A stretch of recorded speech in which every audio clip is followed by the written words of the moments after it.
So recently on Board Game Geek, someone posted a poll saying, hey, how do we feel about the balance of the classes? Basically on a scale of 1 to 5, where 3 was, this looks balanced, 5 being clearly overpowered, where you need to increase difficulty just to keep the scenario competitive, and 1 being, this class is so weak, you need to lower the difficulty just to be able to play it. And by interesting, I mean not that surprising. The easiest to play class is rated high, and some of the other classes are rated low, including basically one of the most nuanced classes to play. So is this a good indicator of balance in Frosthaven, or is it an indicator of something else? And I do think it's a good indicator, but I don't think it's a balance. I think it's a skill issue.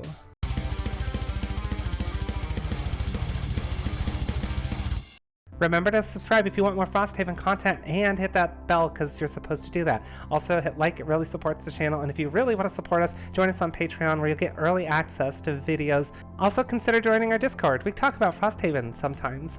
So, something that really sticks out about this poll, and first thing I wanted to do is to establish two terms, skill floor and skill ceiling.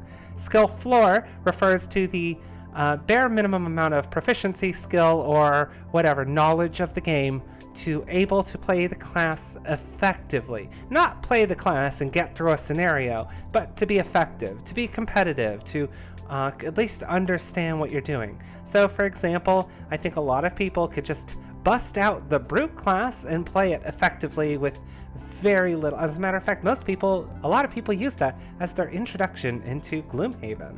On the other hand, a high skill ceiling means that in order to play this class at the most effectiveness, the difference between the most proficient player and someone who is less than proficient, like the average, the difference between those in terms of actual effort contributed to the scenario, either damage, healing, removal, crowd control, so all that, everything combined, the difference on a class with a high skill ceiling means that there will be a bigger difference between the proficient player and the average player, whereas in the other case of a non-proficient character versus the average high skill floor, there would be a difference there. So it's more so comparing to the average and the low and high ends. So you can say like, hey, if a class has a high skill floor but not really a high ceiling, perhaps an average and a very skilled player will play it about the same as effectively, but a new player might play it poorly. A class with a high skill ceiling, on the other hand, will in the hands of a proficient player might yield much more powerful numbers than someone who's just adequately skilled. And I do want to preface this that proficiency, skill, all this is not meant to put people down, and it's okay if you're like, hey, we're not kicking ass at Frosthaven. That's fine. Actually, a lot of people are struggling, so I'm not saying like, oh man, if you suck at this game, ha ha ha, shame on you. Absolutely not. The game is meant to be enjoyed exactly how you're supposed to enjoy it. However, I do want to do a talk on people's perception of the classes. So let's actually talk about the first thing that stuck out to me, the Drifter. Before I continue, I will be talking about locked classes later. I'm going to go over the starter classes first and some of the impressions on why some of them got voted in a certain way, and I want to talk specifically about skill floors and skill ceilings on them. The Drifter is very interesting, and I can see very much why it's incredibly highly rated. Because the Drifter has such a low skill floor, and to combine it with the fact that it's easy to play, it's very hard to screw up the Drifter. Let's be real here. If you take Crushing Weight, Continuous Health, and just bring all the cards that heal and damage, you're just gonna be effective. As long as you have a basic grasp of Gloomhaven mechanics, be sure to bring some early initiatives so you don't get screwed. It's just really hard to screw up. Your damage output is going to be incredibly good, and it's going to be nice. It doesn't scale super well with level, but also some people might get overzealous and try to play more, and that's really where the skill comes in. Drifter does have a high skill ceiling because the appropriate player with certain builds or being able to juggle more of these persistent abilities might be able to pull out some great numbers. However, with level, it doesn't scale nearly as well as, for example, the Blink Blade, which unlocked some insane stuff, but at level 1, it's just a little above average, I'd say, maybe even average. But it isn't a surprise that a very easy to play class like the Drifter is rated highly when it's very easy at level 1. People have a lot of low level exposure to this class. People have familiarity because it didn't differ much from whatever people got to try out when the Kickstarter was revealed. There's a few changes at level 1, but they're largely pretty similar to what we saw, or at least in concept. So a class that's a little bit more powerful at level 1 and very easy to play. Of course, people are going to rate it high. But what do we say about the Blink Blade? The Blink Blade, the skill ceiling is pretty high, but the skill floor is pretty high. However, it's very weird because once you understand the mechanics of initiative weaving and the fact that the Blink Blade can't initiative weave as readily as other classes, certainly that it absolutely can because it can go at 1 or 99, which is the best form of initiative weaving you could possibly achieve, you don't actually have as much control. You have a resource tied to how you can control your initiative. So with that in mind, some people might look at the Blink Blade and go, oh, well, the point doesn't matter because people think the Blink Blade's strong. First off, the Blink Blade can be pretty strong, and I think some people that are not very proficient at the game may just have been turned off and said, this is too confusing, I don't want to try this at all, and just didn't play it. And then some of the more Johnnies of the campaign were like, no, I got this. Give that to me, and I will crush our enemies. And you can. The Blink Blade certainly has a lot of drawbacks to it with the resource control and having to rely on certain losses to really bust out those numbers, but it's really incredible, honestly. It's a very strong class. You will have to take some damage, and honestly, it's one of those classes where you're like, hey, I pulled out the big combo, and if you don't know how monsters are going to act and you didn't prepare for them, you could just, because you'll suffer damage and have many persistent losses in play and stuff, you might actually just burn out really quickly. You will burn out faster doing some of these really insane numbers the Blink Blade does. However, incredibly proficient characters may show off, and some people are seeing very proficient players showing off, and that's okay. I do think, however, once you grasp the basic mechanics, and some people struggle for a few scenarios, and this is something I've seen in forum posts on Board Game Geek and Reddit, that some people said that the Blink Blade is adequate, but once you get to it, it's really good. So I think there was this understanding of that, as well as I think some of the discussions on it have contributed to people's opinions on it. So where I wonder how some people voted based off their own, or if they've even played the class, and if they haven't played the class, how do they perceive it? The interesting part is, personally, from my perspective, once you get to the mid-range, mid-levels, and have a little bit more items at your arsenal, that Banner Spear, for me, outperformed, especially in the case of all these Frosthaven scenarios, the Drifter for our group. I'm not going to say anything would ever outperform the Blink Blade, because a Burst Blade or a Nova Blade, I forget actually, I've actually heard other people call it different terms, but the idea of just burst out as much damage as possible, that Blink Blade, it's really hard to compete with that, even though there's a little bit more condition, you have to burn losses, and there's some asterisks next to it. The Drifter and the Banner Spear play fairly similarly. However, from my testing in some of these Frosthaven scenarios, given the fact that monsters can suddenly have some very strange abilities, some of the scenarios will say, hey, guess what, you're just getting to the other side. You don't actually have to kill all the monsters, or there's going to be a bunch of spawning and you need to hold this point, and X, Y, and Z. I actually found the Banner Spear to be more powerful, but if you look at the poll, the Banner Spear definitely looks like it's a tier lower than the Drifter. And from someone who's played both the classes extensively in playtesting, I'm a little bit surprised. I thought that people would rate the Banner Spear pretty high. I thought people would be really high on it. However, it does require some coordination. It does have a little bit more requirement of positioning and a little bit more monster knowledge. And I think the fact that it requires more from people are rating it lower.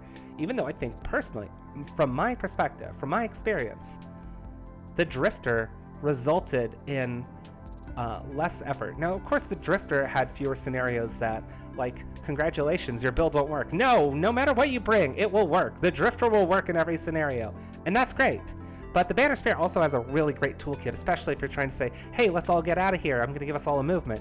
Drifter's not going to be able to do that. Or if hey, we need to hold this point, we need to protect our ally. Drifter can heal it, but he might not be able to create and summon people to take hits for them, like I was able to do for calling on the non-lost ally and just having it run ahead, make an enemy hit that. Then the next turn they didn't even have a move, so they wasted an attack. By the time their third turn, they're finally over to the ally, and we'd already burned enough time to do that. Drifter doesn't do stuff like that. So there's definitely cooler things you can do with but wait, the Banner Spear's toolkit, I think, just employs people with an understanding of how monsters work, an understanding of the monster deck, and movement to reward them more, and I think that might be a reason why it wasn't as highly rated, because I personally think the Banished Spear is one of the stronger ones. I'm surprised in discussions that some people are saying, hey, I had to give up on it, because I mean, maybe it's a coordination thing. Maybe I can say like, hey, I need to be here, can someone gonna be on this, like next to this enemy, or any number of communication. I don't have to be like, hey, can you move 3 to that spot so I can move 2 to this spot? Nothing like that. You don't even need that level of communication. I think maybe there's just some groups just don't communicate, and maybe that's also contributed to as well. So it may not be a proficiency factor, but it may also be a communication factor. I think either of those is perfectly viable. The other starters are relatively in the average range, which, except for the Geminate. And the Geminate really strikes me as a little odd. I do think it's slightly on the weaker side since it got all the nerfs, but I'm wondering, first off, a lot of people who were proficient in Gloomhaven developed this loss aversion. This like, oh, don't play losses because you're gonna burn out on stamina. And there is even like stamina guides and people like doing metrics on graphs. I mean, I even like did a graph showing off on how stamina works, but the stamina work basically employs the fact that you have a certain number of cards. The Geminate really operates as a 14 card class. Plain and simple, 14 cards. Do you realize how much stamina that is? Burn those losses. I'm wondering if people aren't doing that. Or like, hey, I can't generate elements. Do you know what? There's several losses that generate elements. You rely on your allies, communicate, hey, can anyone create light for me? Not everyone might be able to, but you even have losses that can generate elements. And burn losses that generate elements and give you buffs. Then burn those losses on high impact effects. And then not only that, but you have hard crowd control. And because it has more than one hard crowd control at level 1, I thought people would like be saying, oh, finally, our savior. But it's incredibly lowly rated. And it gets to the point where I believe that people are not playing the Geminate effectively. Or it has several abilities that affect everything in the area, and including allies, and people like, whoa, I don't want to affect my allies, this is weak, click. I'm just wondering. Also, I'm wondering how many people were turned off to the class and then didn't even play it. So I do think with the sample size, clearly we do have a small sample size on this poll, so it's not indicative of everything, but it was just more of a first impressions on that. This isn't even the thing that got me the most. The thing that got me the most were 2 locked classes, so I don't necessarily need to go over the Bone Shaper and Deathwalker. I think they relatively, people are saying, yeah, they're fine, and I do think that the Bone Shaper and Deathwalker have a little bit of difficulty to them to, like Bone Shaper has several scenarios where they can get screwed over by. Deathwalker sometimes needs a little bit more tempo. You have the ability between like Call of the Abyss and Eclipse to generate that, but let's just first off move on to the locked classes. So I'm only going to be talking about 2 locked classes in particular, and they're unlocked very early, specifically Snowflake and Trap. And if you don't want those classes spoiled, that's okay. Thanks for watching up to this point. But I am going to be going into Trap and Snowflake. And let's get into that now. Now, the one that really stuck out to me the most is Trap, but let's talk about Snowflake first. So the Snow Dancer, I think it's a low complexity class. It is. It's like the only others 2. There's the Drifter and the Snowflake. So some people are like, hey, Snow Dancer is a 1 complexity class and it's rated low. That defeats your theory. You would be wrong. As a matter of fact, I think it only doubles down on my theory because it has an incredibly high skill ceiling of truth to play a Snow Dancer basically effectively. Just using, hey, you've got 2 elements. Sweet. How do I use them effectively? Just infuse them. You have plenty of non-loss ways, and you even have a loss that can generate the elements at will. Sweet. So, what are you going to do?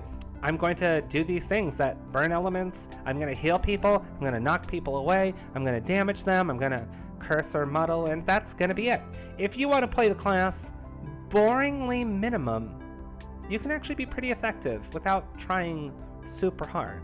However, the Snow Dancer has the ability to create hazardous terrain, the ability to knock people away, sometimes large distances, the ability to use ice to make all of their pushes and pulls damaging, including like a big 8 hex pull or something like that. There's so much that goes into the Snow Dancer that can combo so well. And I think some people saw this, tried it, failed, and said, man, this is weak. Or like, it's only 1 damage. Like, you're burning ice for 1 damage. You're burning one ice for 1 damage per target moved during your turn.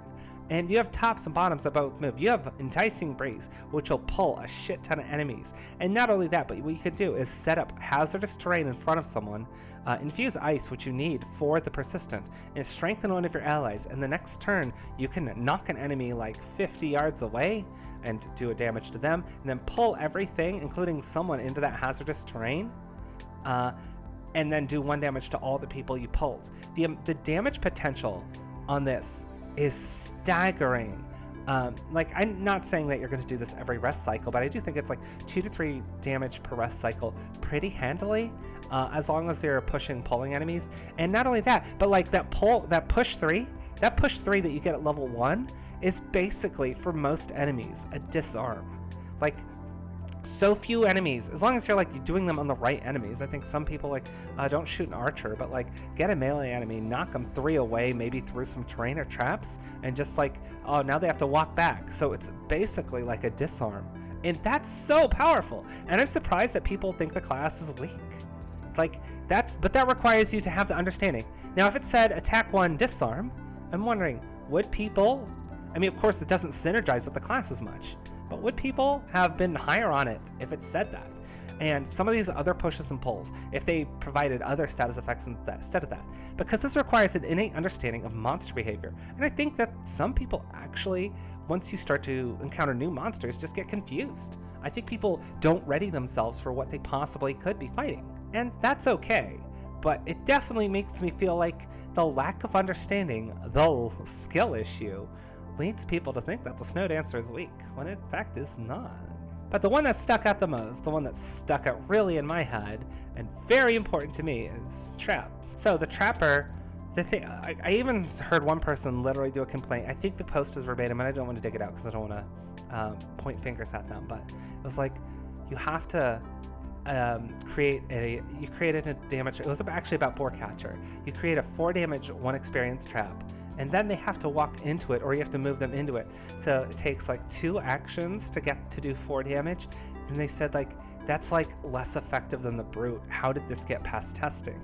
And I'm like, he doesn't see how it works at all, because that's not how I saw it. I saw it as you're zoning off this area and getting an experience, during which the opponent, that enemy, that monster, has to move around.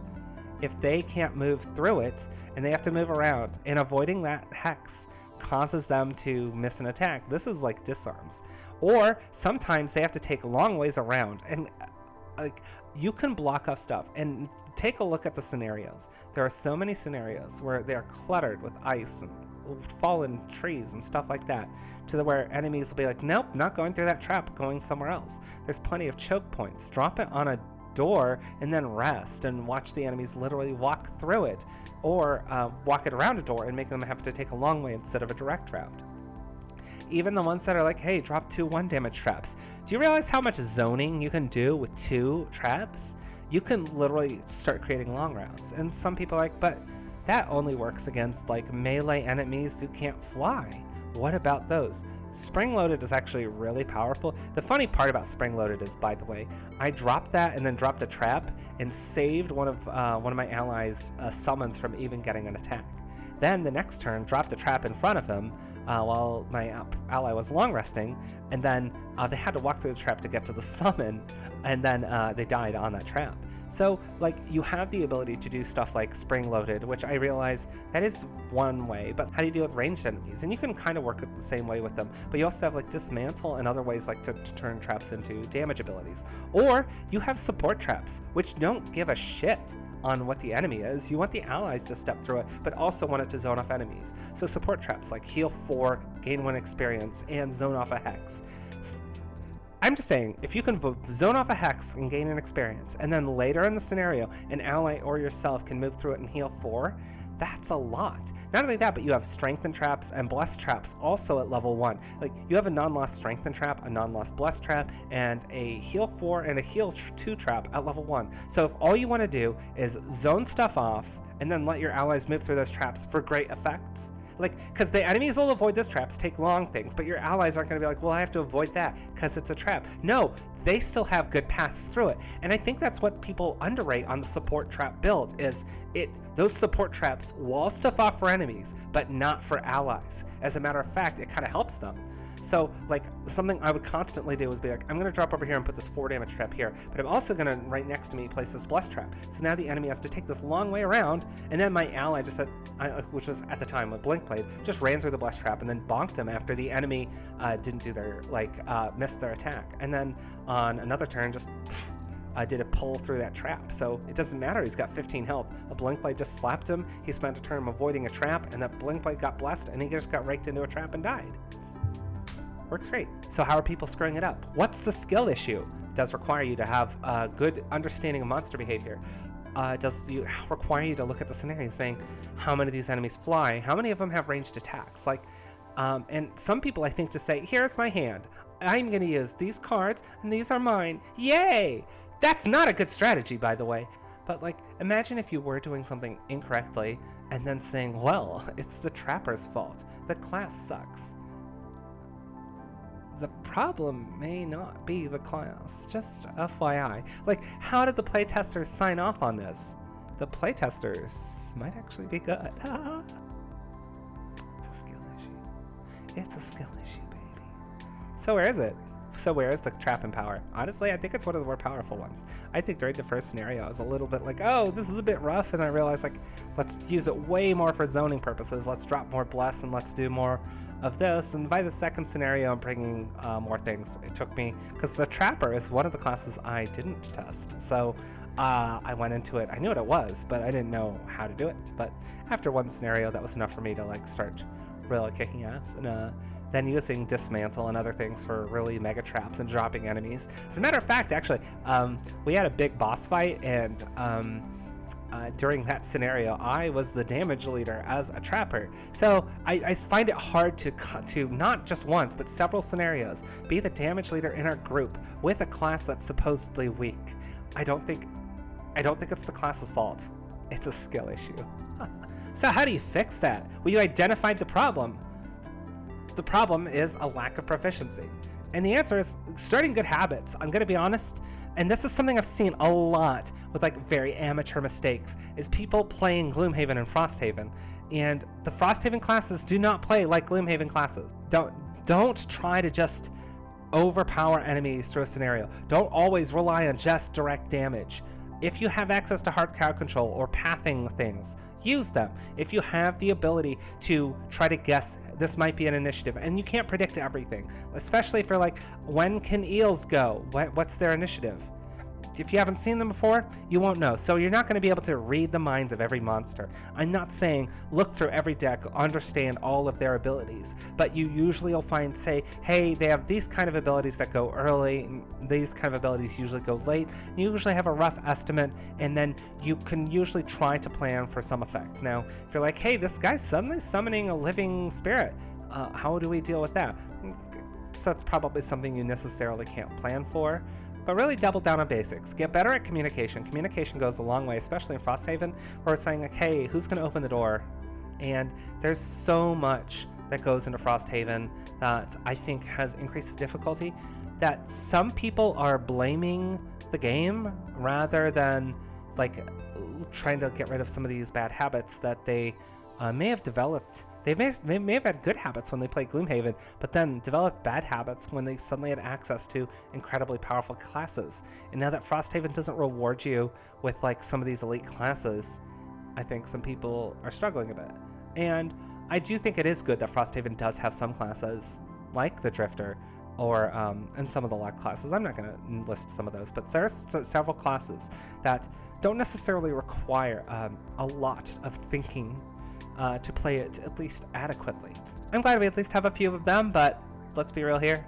I'm just really sad that two of my favorite classes are ranked so low, because they're good. That's the thing. So I hope you enjoyed this. I'm actually going to be doing a little bit more Frosthaven thought pieces, so if this is something you'll enjoy, speaking of trap, I am making a trap guide soon, so if you want to play the class more effectively and hear my thoughts on it, I'm going to talk at length, probably too long, on how to play that class effectively, and as well as, like, doing a more of a support build and doing more of a I want to bonk the enemies with a big trap, and you can do that. So thanks for watching. I hope all of you enjoyed it. We're going to have way more Frosthaven content coming soon. Thanks to all our INX tier patrons. You guys are amazing. Actually, all our patrons are awesome, but thank you especially INX tier patrons. It's nice to see that there's been a few of you joined recently, and all of you are just wonderful people, and I really appreciate it. I appreciate all of you for watching. If you think there's other topics that need to be discussed, addressed, or just want to hear about, drop them in the comment section. I'd love to hear your thoughts on it. Or if you had thoughts on some of the class design, I'd love to hear that as well. I do want to do a class tier list, so I'm going to do that coming up, but it's going to be slightly different than the original format. I'm going to talk about it then, but it's probably not going to come out in March, so don't worry about it. What will happen in March, though, is I will be going to PAX East. So if you are going to that, stop by the Cephalofair Games booth. I'll be there. So thanks all of you. Thanks our iNext tier patrons. You're amazing. And thanks all of you for watching. Was that too mean? was that too mean? Because I'm still laughing at it. Okay. It's a skill issue. It's a skill issue, baby. Oh. You suck. Okay, don't do the shh. That was funny though. Ah!